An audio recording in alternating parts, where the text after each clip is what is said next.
বাইরের সব। আচ্ছা মানে এখানে শুধু মুখটা দেখে গাড়ি চালাইতেছে, পরবর্তীতে তাদের গাড়ি সাইড করে রাইখা তার ঘরে উঠে নিয়ে নিয়ে সাইডা দিছে। আপনার প্রচুর মাছরি হাজে নিয়ে জেদ্দা নিয়ে সাইডা দিছে। আর এবার জেদ্দার থেকে আসতে একদম 400 টাকা 500 টাকা লাগবে, 300 টাকা 400 টাকা একজন। ওই দিন আমাদের গত পরশু দিন বড় ভাই, আমাদের বড় ভাই আর কি, উনি দেশে গেল নোয়াখালীর, ছুটি থেকে আসছে আর কি। এখন বলতেছে যে একজন 400 টাকা 500 টাকা কমে মানে প্যাসেঞ্জার নিতেছে। বহুত কষ্ট হয়েছে ওখান থেকে আসতে।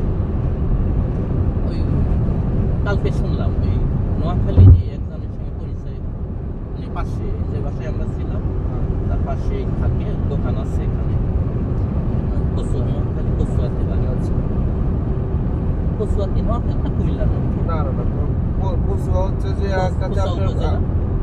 উপজেলা কচুয়া। কুমিল্লাতে একটা হচ্ছে যে আপনার এটা না কয় ওই যে মহিউদ্দিন খান আলমগীরের সিট। আচ্ছা যাই হোক, তো এই নোয়াখালী কচুয়া, ওই কচুয়া বাড়ি।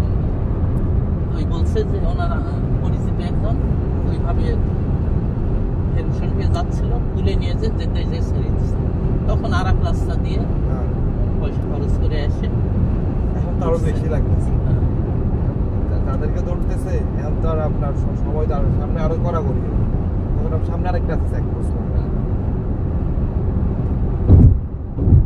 আপনার প্রত্যেক কাটায় কাটা চেকপোস্ট হয়ে যাবো, এখান থেকে একবার দেখবো, এখানে একবার দেখবো, আমার ভিতরে তো আছে একটা চেকপোস্ট।